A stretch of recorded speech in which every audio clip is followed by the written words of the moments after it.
पिता, पुत्र और पवित्र आत्मा के नाम पर आमीन। सभी को जय यीशु। मैं आज के इस नव वर्ष की आपको ढेर सारी शुभकामनाएं देता हूं। हमारे शांति का राजा चैनल और शांति के राजा युवा संगम की पूरी टीम की ओर से आप सभी को ढेर सारी शुभकामनाएं इस नव वर्ष के लिए। यह नया वर्ष आप सभी के लिए, आप सभी के परिवारों में कई आशीषों से भरी, कई वरदानों से भरी। प्रभु इस नए वर्ष में आपको कई सारे वरदान देने जा रहा है, कई सारे आशीषों से आपको भर रहा है। आपके बच्चों को, आपके परिवारों को, उन सभी भाई बहनों को जो अकेले हैं, निसहाय हैं, उन सभी को कई आशीषों वरदानों से भर रहा है। मेरे प्यारे भाई और बहन, आइए प्यारे भाई और बहन, हम प्रभु का वचन सुने और प्रभु का वचन क्या कहता है, हमें किन किन आशीर्वादों से प्रभु भरता है। गणना ग्रंथ अध्याय 6 पद संख्या 24। प्रभु तुम लोगों को आशीर्वाद प्रदान करे और सुरक्षित रखे। Hallelujah, hallelujah.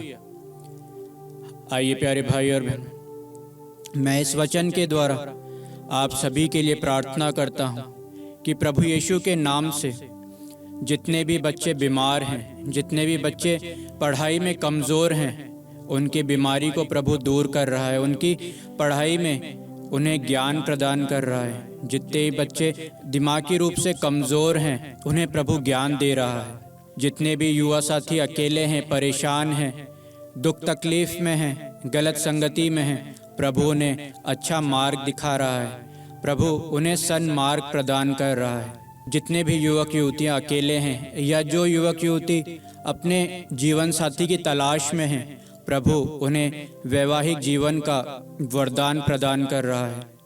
जितने भी युवा गलत संगति में हैं, प्रभु उनकी संगति को सुधार रहा है।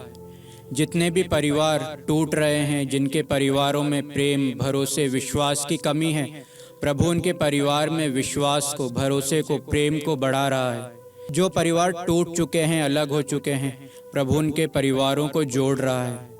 जो पति पत्नी एक दूसरे से अलग हो गए हैं किसी कारणवश से, हो सकता है वो भरोसे की कमी हो, विश्वास की कमी हो, प्रेम की कमी हो, प्रभु इस नए वर्ष में आपके जीवन में, आपके वैवाहिक जीवन में प्रेम को, विश्वास को, भरोसे को बढ़ा रहा है। मेरे प्यारे भाई और बहनों, प्यारे भाई और बहनों, जो दंपति निसंतान हैं, प्रभु ने संतान का वरदान प्रदान कर रहा है।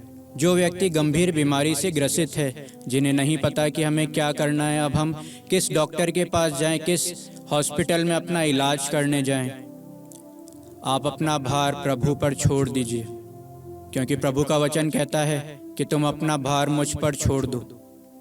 प्रभु ने हमारे लिए हमारे हित की योजनाएं बनाई है, अहित की नहीं। प्रभु का वचन कहता है निरोगियों को नहीं, रोगियों को वैद्य की ज़रूरत है। प्यारे भाई और बहनों, हाँ मेरे प्यारे भाई और बहनों, हम अपनी बीमारी को, अपनी परेशानियों को उस प्रभु को समर्पित कर दें इस नए साल में, और अपने विश्वास को बढ़ाएं, अपने विश्वास को, अपनी कमज़ोरियों को दूर करें। जो परिवार आर्थिक रूप से कमज़ोर हैं, प्रभु उनकी आर्थिक स्थिति को इस नए साल में सुधार रहा है। जो परिवार कर्ज में डूबे हैं, प्रभु उनके कर्ज को, प्रभु ने उनके कर्ज से छुटकारा दे रहा है। जो परिवार किसी न किसी रूप से कमज़ोर हैं, निसहाय हैं, प्रभु उनकी उस कमज़ोरियों को दूर कर रहा है।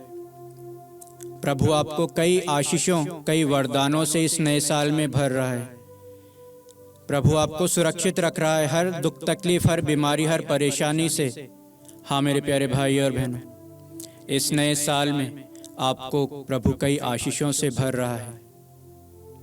आइए प्यारे भाई और बहनों, हम अपने हाथों को अपने सीने से लगाएं और प्रभु को धन्यवाद दें इस बीते साल के लिए, और इस पूरे साल के लिए पूरे तन मन धन से अपने आप को प्रभु को समर्पित करें और प्रभु के पवित्र वचनों को पढ़ें, और ना कि उसे पढ़ें, उस पर मनन चिंतन करें।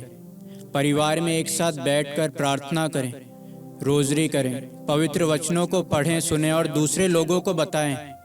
आपकी परेशानी में आप पवित्र वचनों को पढ़िए, आपकी दुख तकलीफ में आप पवित्र वचन को पढ़िए, आपकी खुशी में आप पवित्र वचन को पढ़िए मेरे प्यारे भाई और बहनों।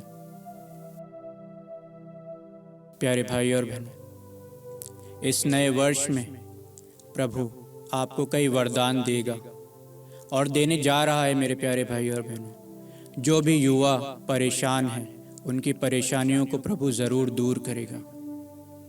आपको प्रभु से दूर नहीं रहना है, प्रभु के करीब आना है इस नए वर्ष में। हो सकता है हमने कई गलतियां की होगी, कई बड़े से बड़े पाप किए होंगे, लेकिन प्रभु बाहें फैलाकर फिर से आपका इंतज़ार कर रहा है कि मेरा बेटा मेरी बेटी फिर से मेरे पास आएगा और हमें दौड़कर उसके पास जाना है और उसे गले लगाना है। जिस तरह एक बाप अपने बेटे को, अपनी बेटी को गले लगाता है, उसी तरह से हमारा प्रभु हमारा इंतज़ार कर रहा है कि मेरा बेटा मेरी बेटी मेरे पास आए और मैं उसे कस के पकड़ लूँ। हाँ मेरे प्यारे भाई और बहनों, हम अपने पुराने स्वभाव को इस पुराने साल में छोड़कर इस नए साल में प्रभु के स्वभाव को धारण करें। प्रभु का स्वभाव कैसा था? वो दयालु था, सभी से प्रेम करता था, सभी को क्षमा प्रदान करता था, सभी में भाईचारा रखता था, वह अपने दुश्मनों से प्यार करता था। हम भी उसी के समान बने और अपने आप को पवित्र रखें, क्योंकि प्रभु का वचन कहता है कि पवित्र बनो जिस प्रकार मैं पवित्र हूँ, ताकि तुम कल अनेक चमत्कार देख सकोगे। हाँ मेरे प्यारे भाई और बहनों, आप भी अनेक चमत्कार कर सकते हैं अपनी प्रार्थनाओं के द्वारा। तो आइए प्यारे भाई और बहनों, हम इस नए साल में प्रवेश के साथ साथ अपने आप को भी तैयार करें इस पूरे साल के लिए। पिता, पुत्र और पवित्र आत्मा के नाम पर आमीन। सभी को जय यीशु।